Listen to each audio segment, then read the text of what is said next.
I would like to turn the conference over to Grady Hedges-Staff. Please go ahead. Thank you very much, Tegan. Again, I'm Grady Hedges-Staff. I'm the Director of the Office of Economic Opportunity here at the Small Business Administration, and we're delighted to welcome you to this first in a series of 3 webinars on this incredibly important topic of how do we work with our ex-offenders and really improve their chances of success and reentry into our communities, being gainful members of society, as well as in many cases the offspring and families that they are really going to be called upon to support. Helping us to really explore these issues in a way that makes use of very new regulatory authority that we have promulgated here at the SBA that allows our SBA microloan intermediaries for the first time to lend to parolees and probationers are 2 very distinguished folks who have been working in this field for a number of years. Professor Gregory Fairchild, Associate Professor at the Darden School of Business at the University of Virginia, and Dr. Tierney Fairchild, not by coincidence, the power couple, who is the Executive Director of Resilience Education. I will let them talk a little bit about resilience education and what they've been doing, but just by way of a tease, they have figured out how to create basically an MBA curriculum worthy of the Darden School for use in the prison populations in Virginia, and they have, as you might suspect, received national attention for the work that they're doing. We are delighted and very fortunate here at SBA to be able to have them work with us in training for our microloan intermediaries, but we also have a number of folks at SBA who are listening in on this call, as well as interested parties across the administration here, because it really does tie into the President's My Brother's Keeper initiative, as well as to the whole Reentry Council activities being coordinated by the Department of Justice. So without further ado, we have Gregory Fairchild and Tierney Fairchild to walk us through this presentation. Grady, let me first say thank you. Thank you to all you who've logged on, who have an interest in this topic. We're very thankful that the administration, the Small Business Administration, and in fact a number of entities within the government are beginning lots of conversations and lots of innovations around how to deal with this significant challenge that our nation faces around our very sizable and often difficult to employ, difficult to reenter ex-offender population. What the 2 of us hope to do today is share with you a little bit of our work that we've done, and more to the point, what we've learned in terms of the entrepreneurial reentry efforts that go on around the country. We want to take this time also to hear from you. Many of you may have already worked with ex-offenders, may be contemplating working with ex-offenders, or may be skeptical about working with ex-offenders. And in fact, all are welcome. We view this as an opportunity for a dialogue, for an exchange, and we hope that we can have some of that exchange after this conversation is over and after our future webinars, because I think that the nation and all of us will be figuring this out over an extended period of time. Can we go to the next slide? So let's talk a little bit about the roadmap ahead of us. Today, we're having our first session, and we really want to acquaint those of you on the phone with the idea that although we have the great benefit of being one of the organizations that have been doing this work, we are one of the organizations that have been doing this work. I think we do some things that are relatively unique, but the challenge around entrepreneurial reentry or reentry more generally certainly isn't new, and we certainly are not alone. If anything, there's a larger movement going on, and that movement has gained steam, especially in recent years, and I anticipate the movement will gain even more fuel with this support that we're receiving from folks in the government that we're now having. And so our hope over the course of our conversations is that There'll be new innovations that will come along, and that the conversations we're having now will spark activity in your home communities. In that regard, in our series, we have a second session in which we're going to talk about some lessons we've learned regarding recruitment and selection. Now, the reason we want to focus on that is we recognize that those of you on the phone are in the lending community. I happen to be pretty involved in research and even work involving lending. I sit on the board of a community development bank. I spent many years studying that area.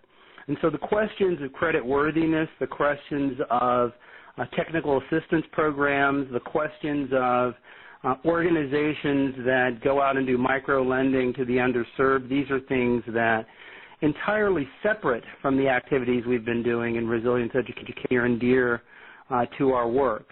And so borrowing from the notions about how one thinks about recruiting someone into a lending program or technical assistance program, we wanted to talk to you about what we've learned from our work in educating and engaging with ex-offenders. That session is going to happen on October 28th, and we hope to have many of you that will come along, and hopefully, based on today, you'll invite others to come along as we get more detailed and specific. And then our third session will really speak to these ideas of the creation and the development of technical assistance programs that tie then right into the efforts around providing capital. And so, and this is an area where I can say we have a pretty involved set of knowledge. We're educators by training. We both spend a lot of time thinking about education at the higher ed level, but also at the secondary level. And so these ideas around the way educational institutions can partner with providers is a big part of the model we use in our own work. We believe that educators have a specific role that they can play, and we believe that across the country there are educators that, if nudged the right way, would be ready to get involved. So I'm going to go to the next slide. And, this enters as a question. Now, as I can see, there are 117 of you online right now, and so we could have some informal poll if we were going to, and try to ask, how large do the folks that are with us right now think the prison population in the United States may be? We've got 5 choices here, and I'm going to assume everyone can see them. And so why don't we just take that informal poll? Okay, some comments are coming in. Grover Brown estimates that it's about 3 million. Shirley, there are 120. Dan Upham also coming in at the 3 million mark. Other thoughts and other ideas? Larissa Keitzel also thinks it's about 3 million. Is there anyone that thinks it's any of the other numbers that might be there? We currently have 63% of folks responding, so if you want to see what those results are. I can't. Maybe there's a way you could send me our poll as we presently set, because I'm missing that data. Oh, I see. So most of you are coming in at the 3 million mark, and I don't know if all of you can see what I can see. But I can tell you that those of you that are at the 3 million, you're actually wrong. The actual answer here is 1.5 million. And, I think that probably, and we'll talk a little bit later about the distinction between those that might be currently incarcerated relative to those that are on probation and parole. We wanted to do this to have an opportunity to take time and ground you in the magnitude of the problem, but also the opportunity that we have. There are many, many folks that can make and assist in this work, and there are many hands that can do the lifting. I have a question from Jose Ramos. Are we talking federal or total offenders? And just so everyone knows, those numbers are for total offenders, so beyond the federal system. Many of you on the phone may be more accustomed to the federal system. We're thinking of the larger group, but we'll come back to the larger set of numbers as we go along. In fact, could we go to our next full slide? This next question really asks about the incarceration rate. So these would be the percentages of the population that would be incarcerated. And yes, to Jose Ramos' question from before, we include both federal and state ex-offenders. And what country would you believe has the largest incarceration rate in the world? Another poll would be great.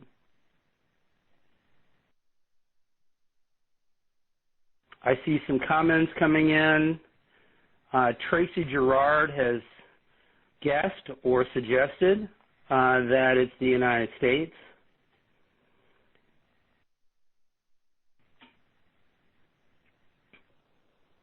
Some others are suggesting the United States, and someone mentions Go USA.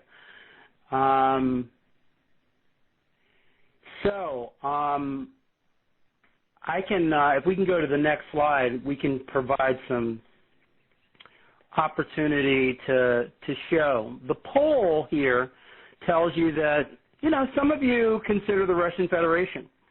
The Russian Federation and China come up at about 8% of those that have polled.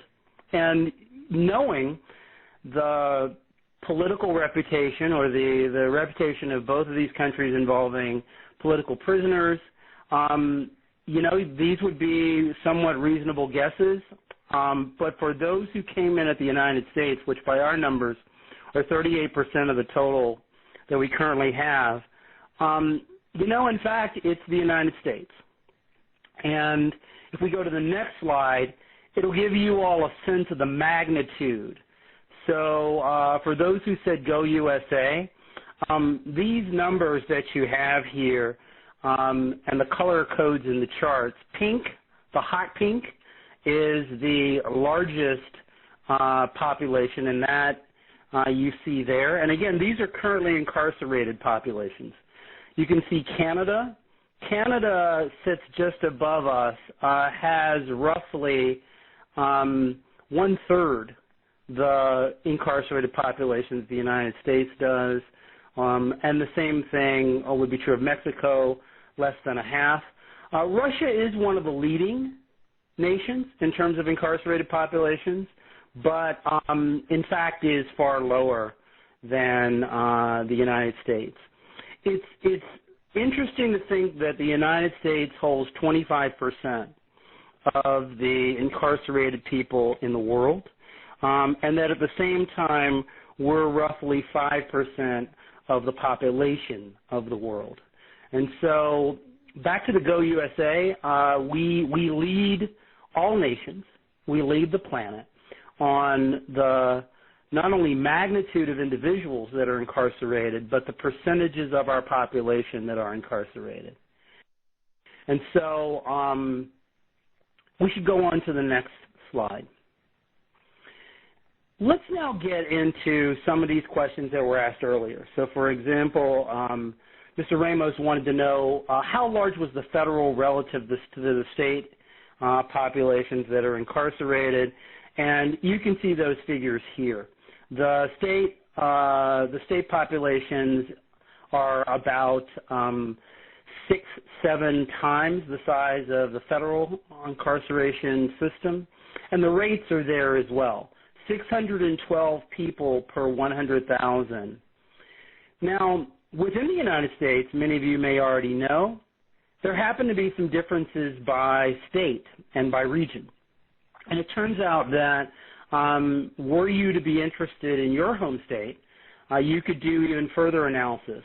Louisiana has an incarceration rate of 816 persons per 100,000, and that rate is substantially higher, about a standard deviation higher than the total U.S. incarceration rate.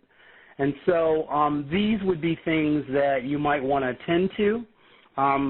Trust me, I don't think there'll be any dearth of folks for you to work with, no matter who I'm talking to, or who we're talking to, no matter where in the country you might be located. But there'll be a greater incarcerated population in some places than others.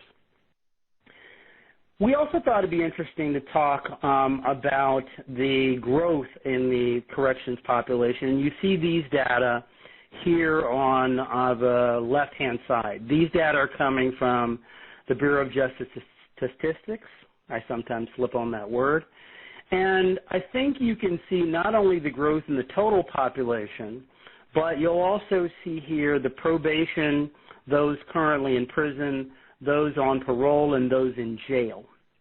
I think what you'll also see is the large growth over the last 33 years has really been in the probationary roles. And so while the system has grown significantly for those that are currently under government custody, the system has also grown with those who have been released over time. And you'll also note, if you were to be able to track or to chart the slope of these lines, you would note the periods in which this growth grew substantially, and you would also be able to see that there's actually been a softening in the new millennium. And so this represents what many of us on the phone already know.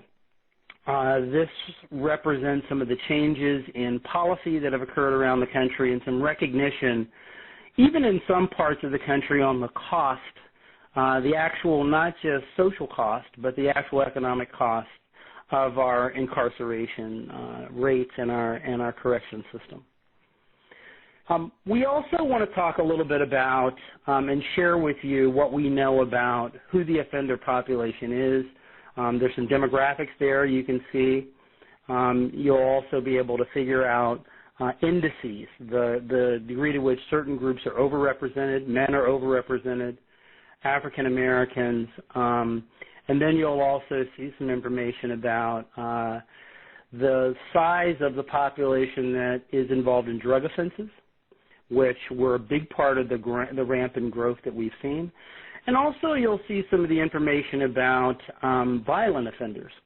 And you'll note a distinction between drug offenses and violent offenses in terms of the federal relative to the state system. So now that we've given you some sense of the populations that we're dealing with, and one way of thinking about this for those on the phone is, if I were in business school, we would be laying out for you the size of the market. The market's big. So there are about 5 million people that are on probation and parole, and this would be just about 2% of the adult population in 2013. I think that many Americans are less aware of the fact that 90% of all folks that are ever incarcerated are going to be released.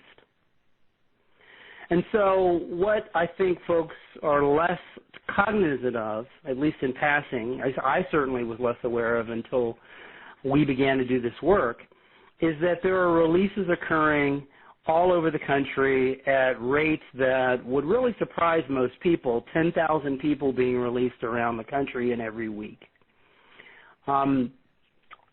That tells you that in communities small and large, there are people that are returning to our communities. And so this market, this very large market, has a fresh crop entering your service areas at all times. Now, the challenges for this have largely been around the rearrest rates and what we call recidivism. And these rates vary across the country. But what we want you to know is that some estimates have 60%, 50%, but upwards of 2/3 of the individuals that have been released will be rearrested or recidivate within 3 years. And 3 years is the general used metric around the country for determining the rate at which someone returns. That's a period in which someone might find challenges in things like the job market. And in fact, the job market and challenges in getting jobs are a big part of the insight, a big part of the vision in programs that are involved in entrepreneurial efforts around reentering populations. We know through many forms of both quantitative but qualitative work that offenders face greatest challenges when they have to tell their story, and that someone who may have made substantial changes and someone who's really taken that time while they are in prison to actually reach a point of being penitent. So they've gone to penitentiary or they've gone to prison and they're penitent. They're ready to change. But when they return, there's a scarlet letter across their chest. It's an invisible scarlet letter. And in fact, that scarlet letter is the story they have to tell about being incarcerated and the fear, the reticence, the uncertainty that creates in folks. We have a note here from Eric Thomas, and I'm going to ask the moderator from AT&T to help us. The slideshow seems to be zoomed so that the entire screen isn't visible to everyone. And if there's something I need to do on my end, I'm happy to do it. But if you can help us, technical moderator, that'd be great. Sure. In order to adjust the presentation view, go to View in the toolbar, Adjust Shared Application Display, Fit to Whiteboard. And if you're using the web-based application, just use Control and your mouse scroll wheel to adjust the zoom. So I'm going to enlarge the whiteboard, is that right? Adjust Shared Application Display, Fit to Whiteboard. Aha. Very good. How's that? I hope that's better for everyone, and we're really sorry that that happened. Could we move to the next slide, please? So the background of this slide is a story unto itself. What you see here are men, 13 men, who were the initial pilot group that we worked with in a correctional facility in Buckingham County, Virginia. And you can see their smiles. You can see they're all holding diplomas. You can see their robes. It was a great day. There was a pomp and circumstance, audio playing. Families were there. And we wanted to share with you the faces and the real people behind the things that we're talking about. I've already talked a little bit about this first element. Recidivism is a major challenge in the job market because folks have to answer the question, what happened, why did it happen, and how have you changed? And maybe the question is never asked, but it's assumed. And so many offenders find that they never get to tell their story, and they never get an opportunity to explain what happened and, again, why they might have changed and why someone should take a chance on them. And so, in fact, there was a study done by a Harvard professor, and she used testers. She used anonymous individuals in Boston who were going out looking for jobs. She took men who were of similar size, created resumes and jobs for them, African-American men and white men, and she sent them out into the job market. And the difference between one person being hired and one person who presented themselves and another person was the moment that they had to say that they had spent time in a correctional facility and that they were felons. And the rates of hiring, or the rates of reject in hiring, for just entry-level, even laborer jobs, were awe-striking. And so even when someone has an otherwise very powerful resume, the finding is that felony conviction is real and is incredibly deterministic. You know, I won't spend too much time, but in our work over our 4 years in both men and women's correctional facilities, we've met many individuals that have college degrees, individuals who have been engineers, who've been accountants, real estate agents. The prison population has a surprisingly broad swath, and the assumption that those who are incarcerated are only the type of folks you might see on police procedurals on late-night TV, that would be unfortunate, because when you get into the work we've been doing, you find folks with a broad range of knowledge and a broad range of experiences. And the important point here is that there's still such a, again, scarlet letter on these individuals. And this is why it's so important in this slide to show you these folks and to share with these folks the moment that they can be in gowns and robes and be a part of a graduation ceremony.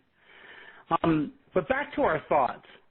There are incredible barriers to the job market. Many of you know the Remove the Box movement that went on across the country, and you know that some major employers have decided to remove the box, that box where you check to say that you have either been arrested or you've been convicted of a felony. There's a movement across the country to remove that. But one of the challenges offenders face is that oftentimes they have, when they're released in many states, they have a release plan. And a release plan says that you will go back to a community where you know someone or there's some evidence that you might be supported. And this is an important thing because this is a way of helping an offender. But at the same time, if you are paroled or returned to a community where the community is small, rural, or just you're in a neighborhood where folks know you as an offender, even if you never have to fill out an application, you still carry the mark of your past crime. And it's very difficult for people to see you as someone new. This is before you get to challenges for offenders' children and their families. There's some good news, and there's been good news long before we began our work 4 years ago. There are grants for hiring and employing ex-offenders.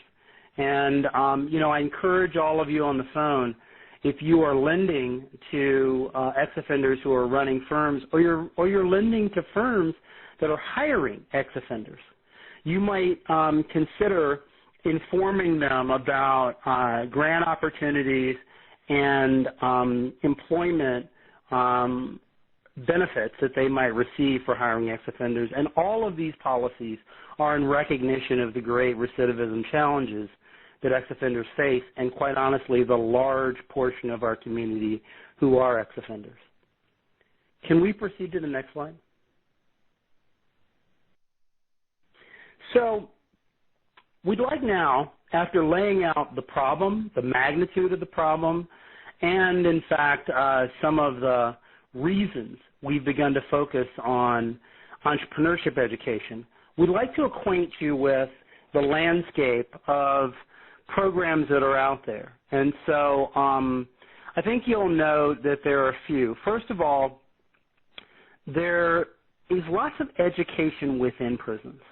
And it would be a mistake to leave you the impression that there isn't education going on in prisons. Here in the state of Virginia, we have a division called the Corrections Education Division, and PhDs in education work in and staff and develop curricula within those programs.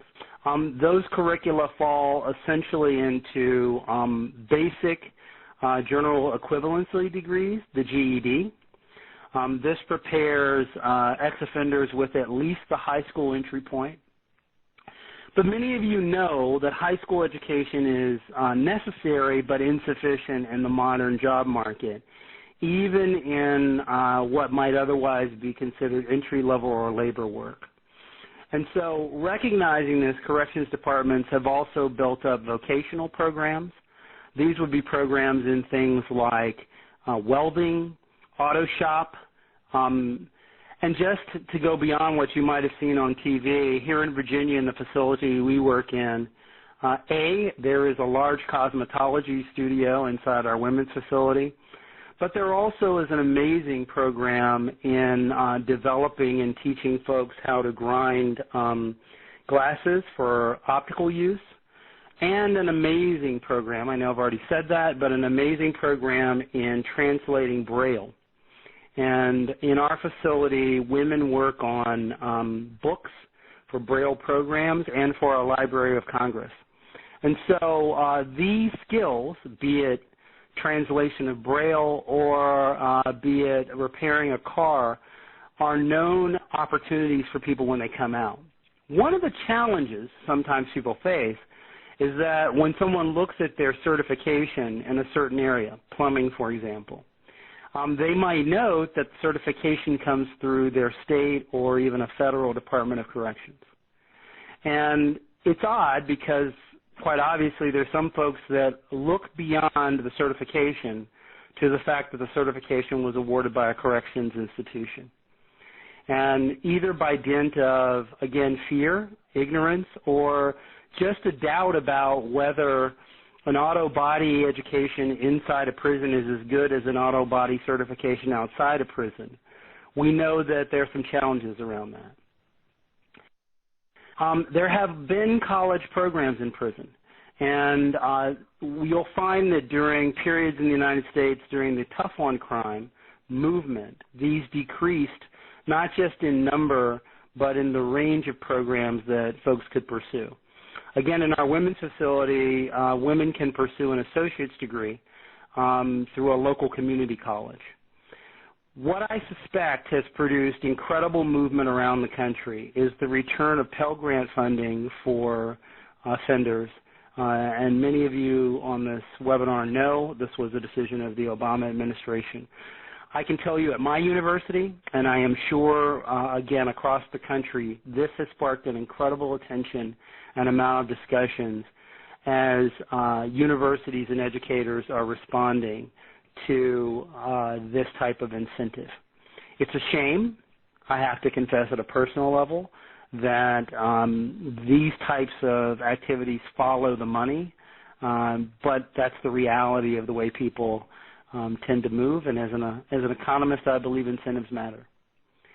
There also are programs for folks after they get out. Now, I should say the work we do happens inside the prison.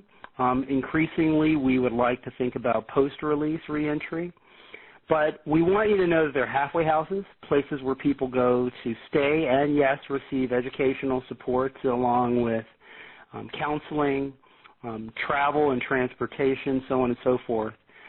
There are also post-release reentry facilities, and these are across the state. If any of you on this webinar are thinking about finding possible opportunities to partner, it could be with these facilities that you make those entry points. And if some of you would find in those entry points that they have a passion, a desire, an appetite to create educational programs, well, that's part of the innovations that we're hoping are going to happen. Down in that italicized writing at the bottom, we provide all of our folks a certificate in entrepreneurship. We provide that as a certificate offered by the University of Virginia's Darden School, the institution I'm associated with. And this is, again, part of the notion in our work. We believe that the involvement of university educators providing university quality education that can be certified. It's great to have a certification from the Department of Corrections. We believe a certification from a university is powerful and I don't believe it can completely solve the problem, but it may do much to overcome these insecurities and uncertainties people have about incarcerated populations. Can we go to the next slide?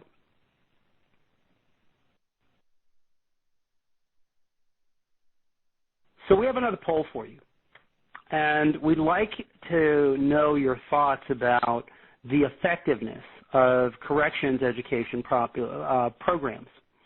And we have here some information from the RAND Corporation. And we're going to ask this question about employment. So the first part is that corrections education lowers the recidivism rate by 43%. The better question, or the follow-up question for this poll, is how much do you think these programs increase the potential of getting employed? Could we see the poll? I just launched the poll.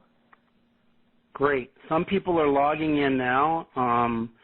Some are saying 13%. Some are at 25%.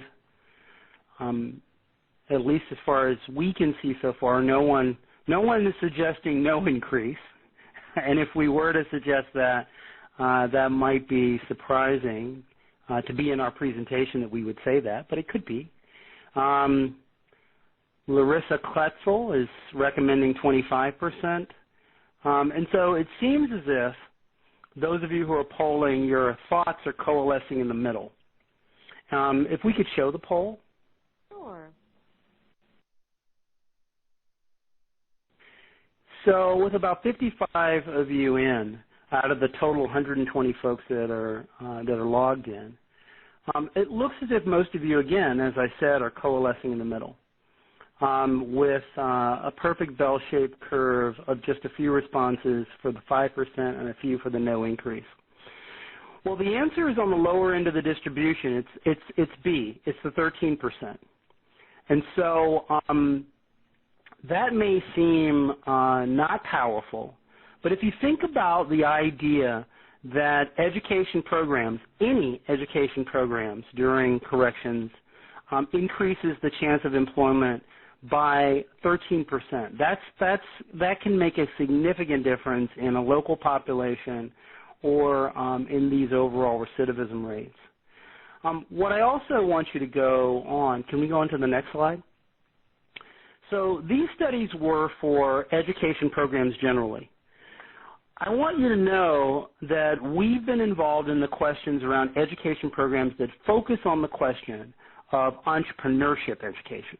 And this is an important conversation because while there are programs around the country that are involved in education, there are a few that focus on business as a set of practices, knowledge, the type of things we teach in an MBA program, and there are even fewer that focus on entrepreneurship. We can talk a little bit about why that might be an important addition. And we are tracking and will continue to track studies to try to find out more about how entrepreneurship or business education moves the needle. The first one we want to talk about is the Texas Prisoner Entrepreneurship Program. This is a nonprofit entity established in 2004. There are 11 years in the run now. And it's a partnership between the Texas Department of the correctional system in Texas. It's also connected to and housed within the privately run Cleveland Correctional Facility. Now, that's not Cleveland, Ohio. The Cleveland facility is outside of Houston, Texas. In fact, I went down and visited with this group as we were thinking about launching our program here in Virginia. And what they do is very similar to what you'll find in many universities and business schools. They have a business plan competition. They have a boot camp program that applicants apply to and then are in for over a year. They have a business plan advising program and a large group of mentors that give assistance.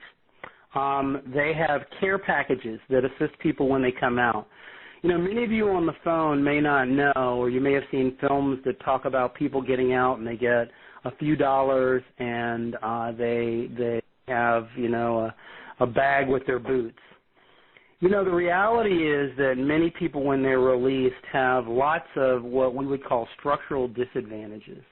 In the state of Virginia and other states, if you owe any sort of money to the state for cost of court, or if you if there was a judgment during your conviction that led you to have to make recompense or restitution, you cannot get a driver's license until your cost of court or your restitution is paid. Then those numbers can sometimes be in the 4 and 5 figures. And so it's very difficult in the majority of the United States where mass transit is not readily available for someone to even get to a job or to search for a job if they don't have a driver's license. In 2013, I'm going to jump back to, this is the importance of things like the care packages, job placement. Texas PEP also has halfway houses that folks who come through their program can stay in. It's a sizable nonprofit that does work that many around the world and the country have taken a look at, and including us. Baylor University, there in Texas, did an independent evaluation in 2013. Now, they came up with a return on investment of 340%. And if you're curious about how they did that, I suggest you find and look at the study. What I can tell you is that they recognize that their program reduced recidivism, increased child support payments, and reduced government assistance for those who had come through. Now, some of you on this phone would be thinking, they have entrepreneurship success stories, and those are great. But I think the folks from Texas PEP would also tell you what's most important is that individuals have an opportunity to return to the workforce and return to positive contribution in society, and that over time they would find their ways to become entrepreneurs. I'm going to go on to the next slide and the next profile. Defy Ventures is a group out of New York City and the San Francisco Bay. And what's fascinating is that the founder of Defy Ventures was actually at one point the founder of the Texas Prisoner Entrepreneurship Program. She is one and the same. And I encourage you to take a look at what Defy Ventures does. Now, the model at Defy Ventures is a little more a business entrepreneurship training model, and also a business incubation model. And this program is a post-release program. You'll find, for those of you who are familiar with entrepreneurship boot camps or incubators, this is less of a focus on educational initiatives and more of a focus on ways to get people involved in startups. And this one also provides financing opportunities in the form of either outright grant awards or microloans. And so this is another model and would be a model that I'm certain would be interesting across the country. We'll come in a second to our model, but I think what's important for those of you in the webinar to realize is that these are all good things, and there are ways that one program, a program that does education while incarcerated, can be assisted by a program that's a post-release program and vice versa. And the degree of coordination across programs and within a community would be really the very strong base that you'd want to have. One organization certainly cannot do it all, and one initiative cannot do it all. And so the degree to which things fit together are really important. As we leave these two, I wanted to just say as we did our work here at the University of Virginia and at Resilience Education, we spent a good bit of time studying the other models that were in the country, and these two were both influential on our own program. We can go to the next slide.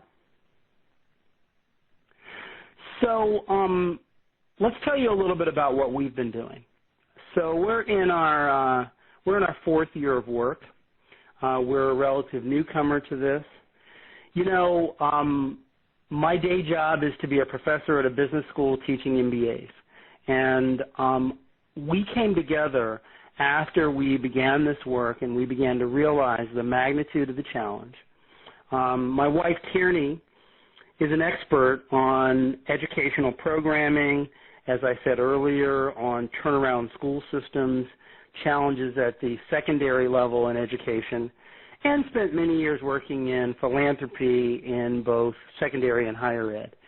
And what we realized is that while there for many, many years has been a school-to-prison pipeline, that we might think about that as a prison-to-school pipeline.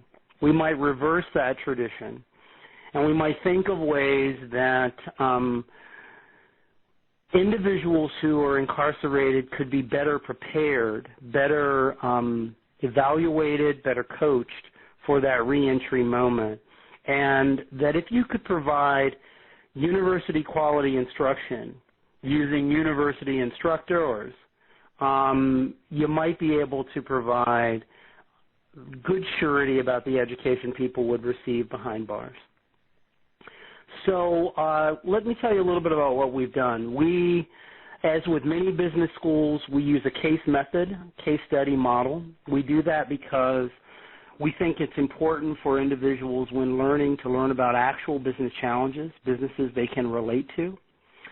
We also feel like it's important to have a teaching method where people don't sit and listen, but people are called on to talk and present. And so in our classrooms, there are groups of 20 to 25 people, and we have instructors. Some of these are second-year MBA students. Some of these instructors are more recently alumni, business school alumni, and professionals working in the community. And these folks come in and teach business school case studies across 3 different programs. So we've talked a lot about entrepreneurship, and that is, in fact, where our work began. Those 13 men that we showed you in that earlier slide, those were all graduates of our first entrepreneurship program. That program is a case-based curriculum, and again, these are business cases written directly for the challenges of small business owners. Some other programs use cases that might be about the World Wrestling Foundation or Apple Computers, and those are important. But our notion in developing our curriculum was that we would write cases that were based on businesses that would be ones that were more accessible and relevant. So the businesses we focus on, they might be an organic food business. They might be a coffee shop. They might be a lawn and garden center. They might be a service business that, for example, is providing floral services. We've chosen our cases in those ways so that there are some of them that are businesses in, say, software development that they can aspire to, but also businesses that they could likely enter. And the cases then are written about challenges they would face in businesses one might find at the entry level.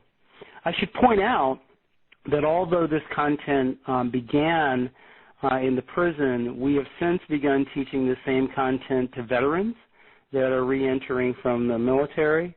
And we've also begun teaching this content in our juvenile justice facilities.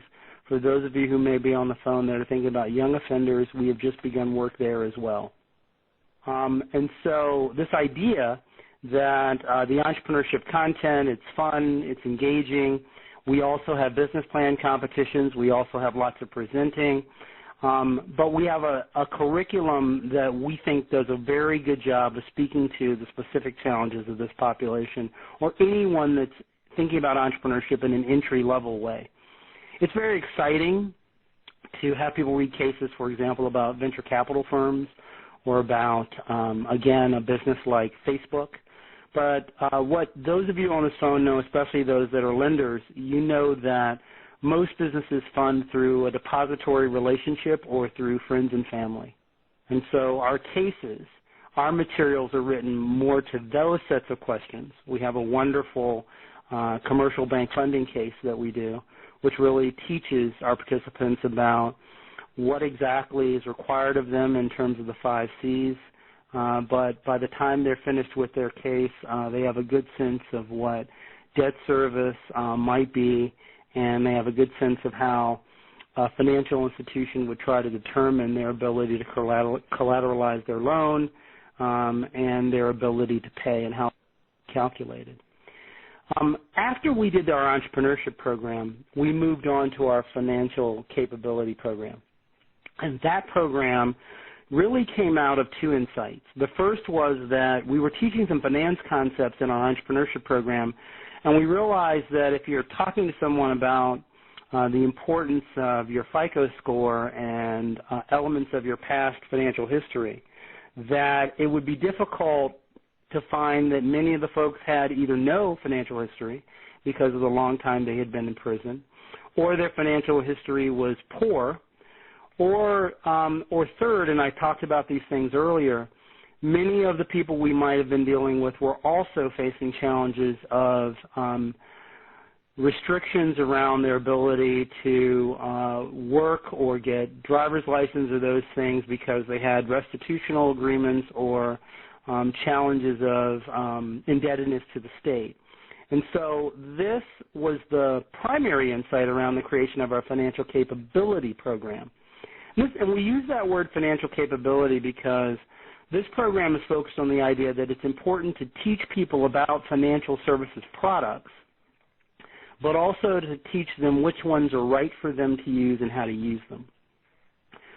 These cases are often written from the perspective of the financial provider, the lender, the credit card provider. And since we're a business school, we feel we're pretty good about producing content that says, this is how a credit card company will look at you, and this is how credit cards will work to the benefit of the credit card company. How can you have those things work to your benefit as well? Our financial capability program also has another insight, and this insight ties directly to the prison population. While women represent only 7% of the incarcerated population, there's some interesting things about women that are incarcerated. And one of them is that 2/3 of all women who are incarcerated are past victims of domestic violence. 2/3. And so the reasons this program has also been very powerful is that these financial capability cases are written from the perspective of everyday Main Street folks. And these cases are written in ways that provide the information but a sense of empowerment around ways to extricate yourself from situations, personal situations, familial situations, relationships that are dangerous or challenging for you. We know that sometimes women return to domestic violence situations because they have a real problem financially escaping situations that they know are bad. It's difficult to go get a new apartment when one doesn't have the capital necessary to break a lease. And if you have a real problem getting a job, that makes it even more difficult. And so this financial capability notion came out of both the recognition of the challenges that some of our folks had with basic finance, but also the challenges they were having with those problems. We'll go more into content on our next visit. Finally, we have a Foundations in Business program, which really deals with some of the challenges that people face as they re-enter the job market. So this includes some of the entrepreneurship content, but includes a lot more on how to negotiate on leases and houses, how to negotiate reviews with bosses, those type of things. The great news is we have 125 graduates in the time that we have received certificates from our University of Virginia programs across all three. There'll be a PBS profile which will run in Chicago on a show called Asking Big Questions later this fall. Can we go to the next slide?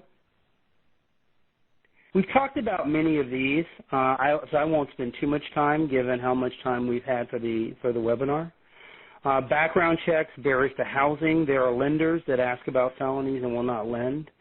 There also are barriers in getting child care, transportation. And in an interesting thing, many offenders are actually victims of identity theft because while they're away in prison, other individuals in their community can step in and assume their identities. We deal with this as one of the topics in our financial capability program. Next slide. So our goals are employment and then entrepreneurship. We try to educate on how business systems work. We want to get people ready for financial stability. And then if they're stable and if they understand how business systems work, then ready for startup, ready for capital, and ready to increase their education outside the room. This slide in the background shows one of our most recent graduating classes. And you'll notice that it's bigger. You'll notice beautiful yellow stoles. And this represents both the pride that the correction system has had in helping us with this program and really the gains we've made. I'd like to go to the next slide. So for all of you, I think where we're going to look ahead in our future conversations are around how to select the appropriate population, how to develop quality and targeted content. There's a lot of content out there for financial literacy. There's a lot of content out there for entrepreneurship. You can buy a book on entrepreneurship at your local Barnes & Noble. But developing quality content that fits the population you're dealing with is important. Selecting people who are prepared for success is important. And we'll also talk about developing a holistic partnership. Our partnership is with the Department of Corrections, our University of Virginia, and our nonprofit. We'll also share with you some surprises we've had.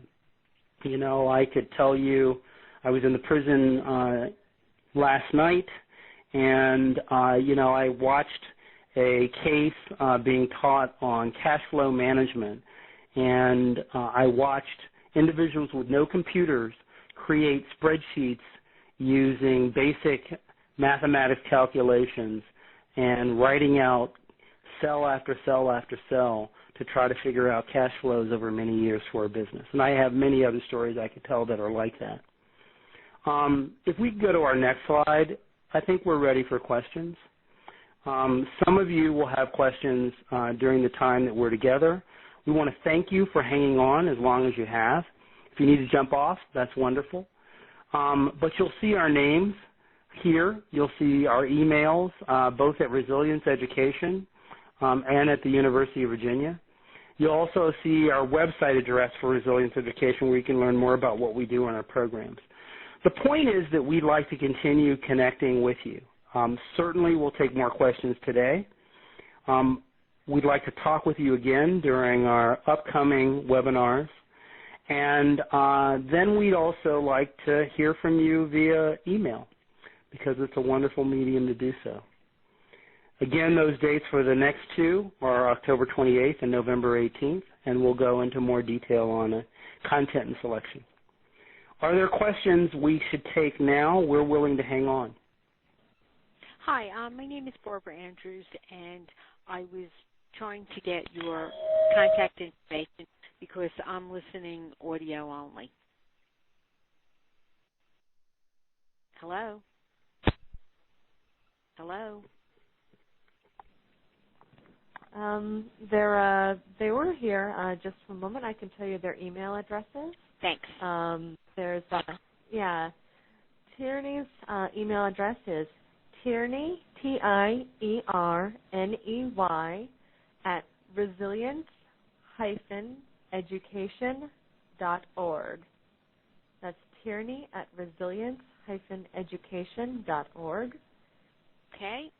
And her phone number is 434-825-3416.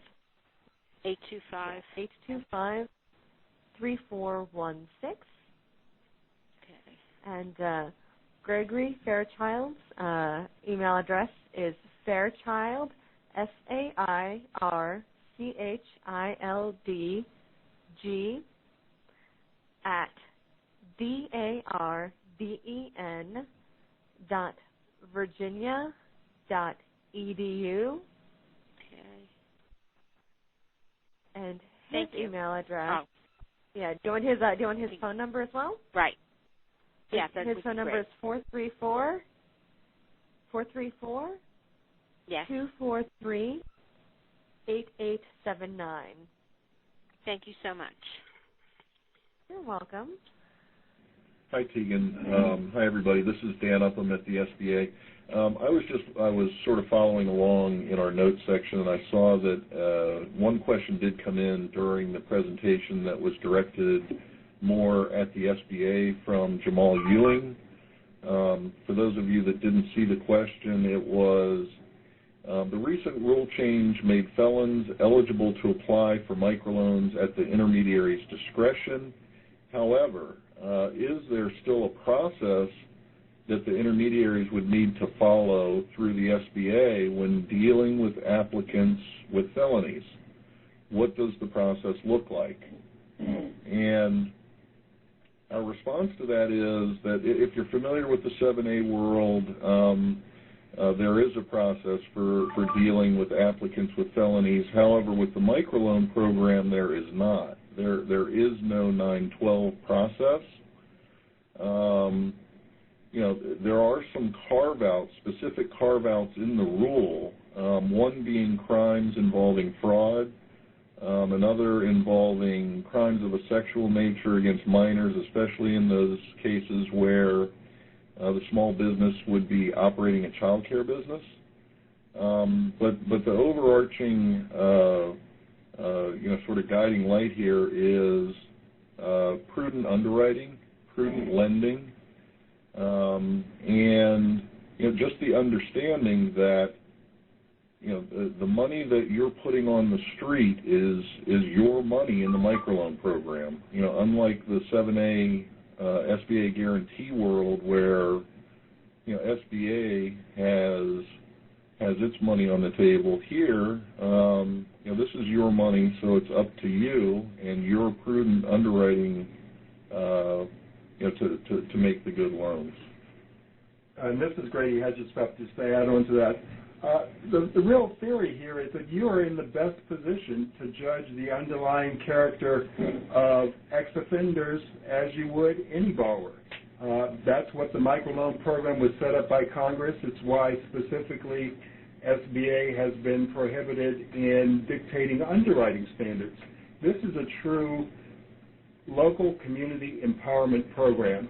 And by taking this step to recognize, as Greg Fairchild has so eloquently put, we have 5 million people in our community, roughly, who really need the care and consideration that our microloan intermediaries use every day in evaluating their readiness for credit, and the worthiness of their business opportunities.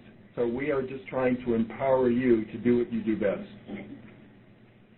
So hopefully that answered your question. It looks like maybe some additional questions came in, so I'm going to turn it back over to Tegan.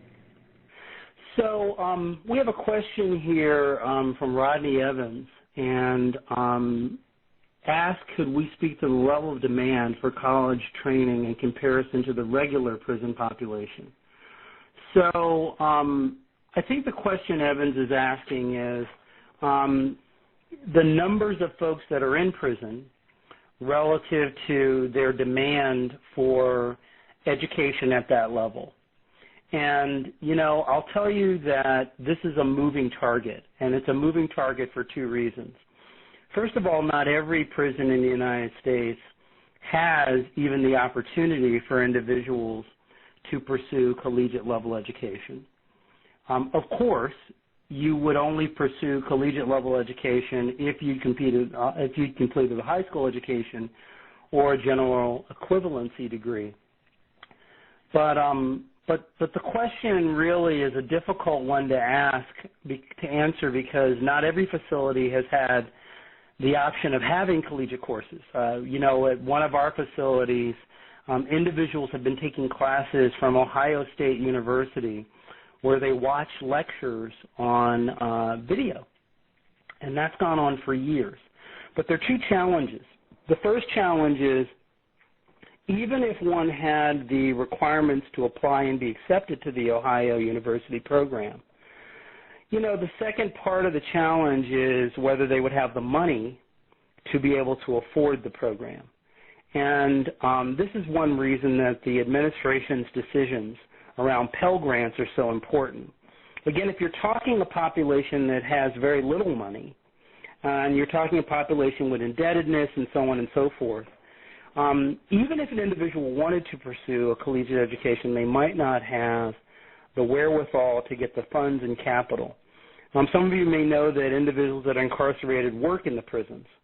What you may not know is that what they're paid for their hours of work in less than $1 or $2 an hour.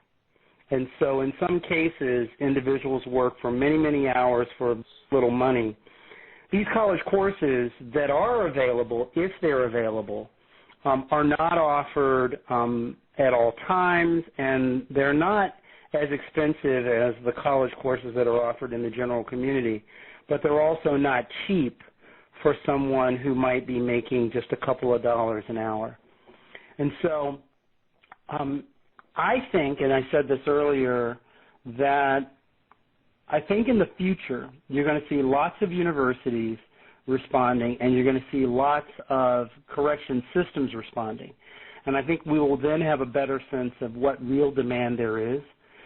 I can't underscore that you may have the desire to do all sorts of things, but until people tend to move when there are things in front of them and there's a path that they see that can work. What we found in our facilities is since we've been teaching in the prisons, a lot of people who would have never thought of taking a class with us have, and I think we're going to see that around the country. Now I've got a new question. I'll take another question if that's okay. Antonio Salado, and if I'm not handling anyone's name properly, please forgive me.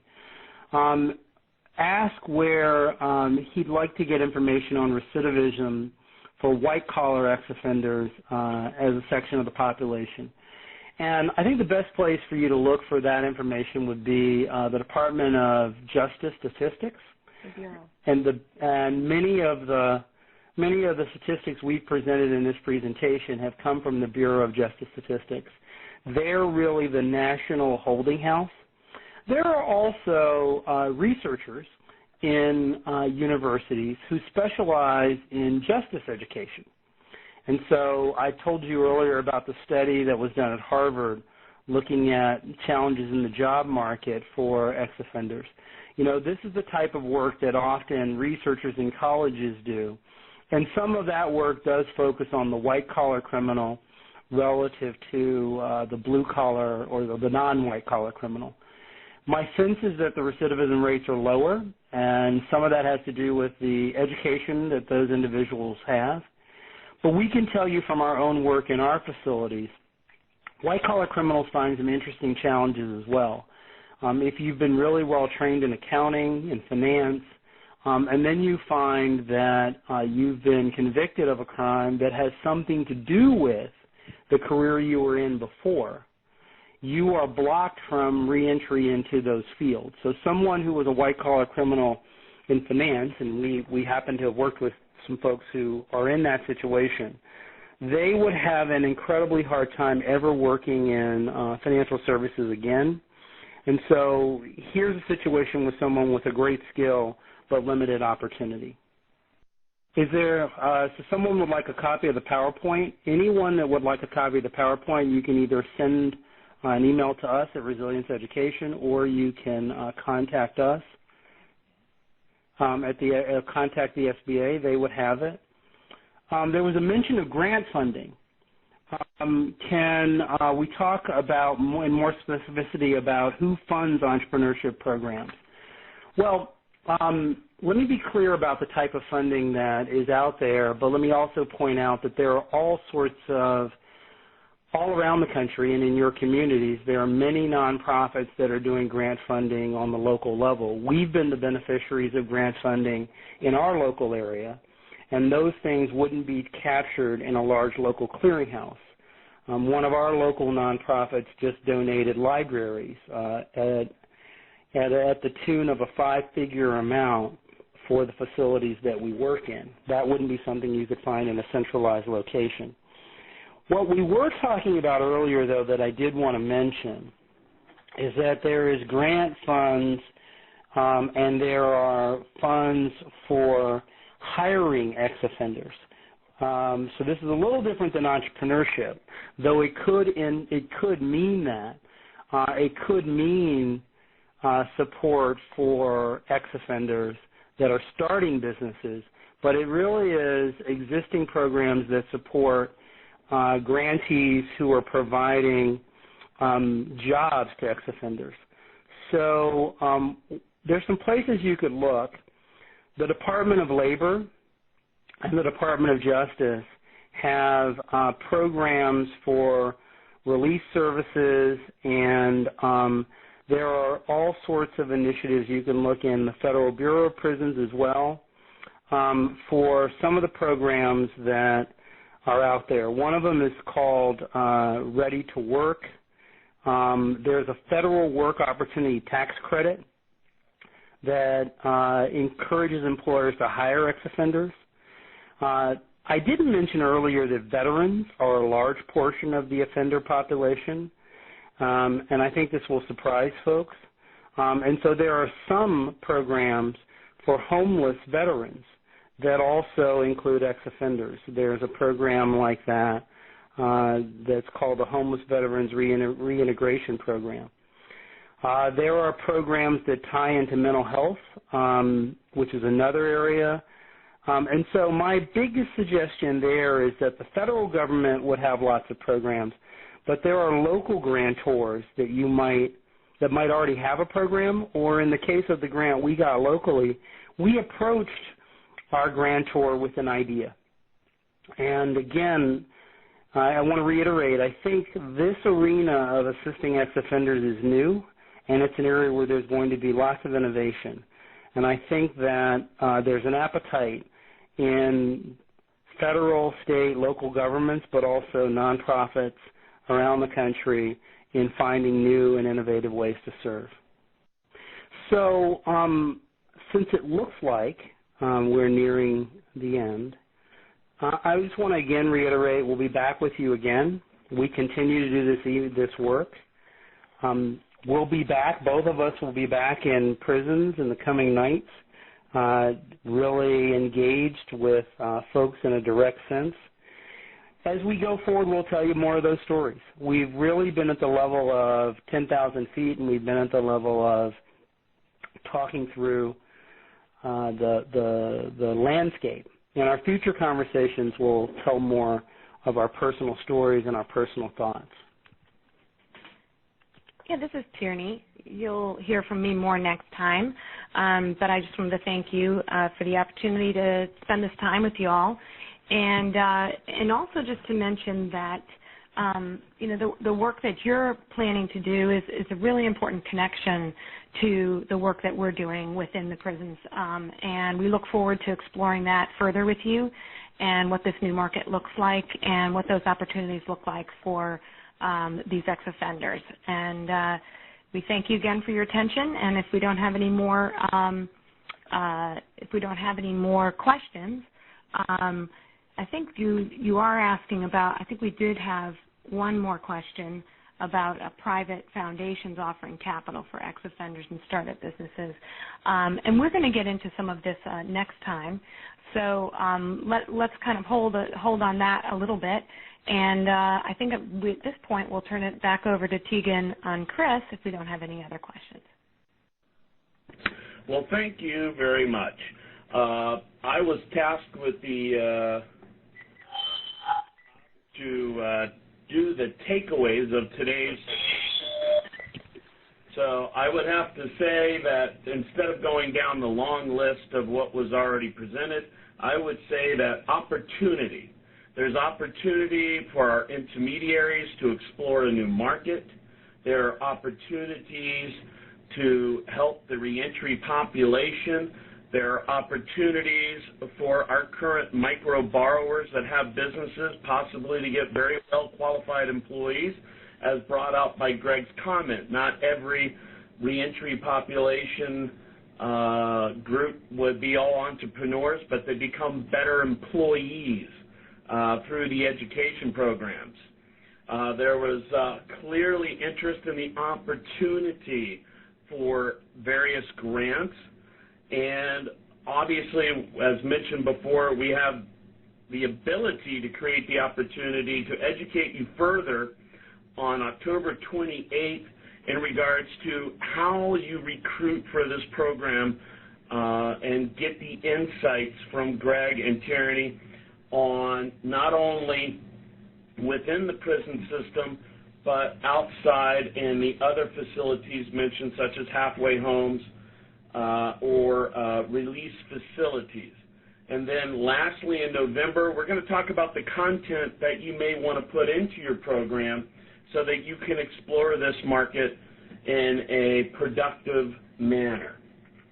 So keeping that in mind, anybody that needs a copy of this valuable resource of our PowerPoint you can email myself, James Webb, at SBA.gov. That's james.webb@sba.gov. And I will be happy to send you the PowerPoint. There are many useful resources that were within it. And again, feel free to reach out to Tierney and Greg. The contact information is within the PowerPoint itself. I know that the very first time I heard this, I was very excited, and I had lots of ideas and questions. So we're hoping that this series will bring that to light in a manner that you can use it within your business and your models. So again, thank you for giving us your time today and seeing how we can apply our new rule in, regarding reentry population and microlending with the SBA. Again, thank you very much. Thank you to our speakers. Thanks. To the audience. Thank you. Thank you. Thanks, guys. All right, have a good day, and we'll see you next month on October 28th.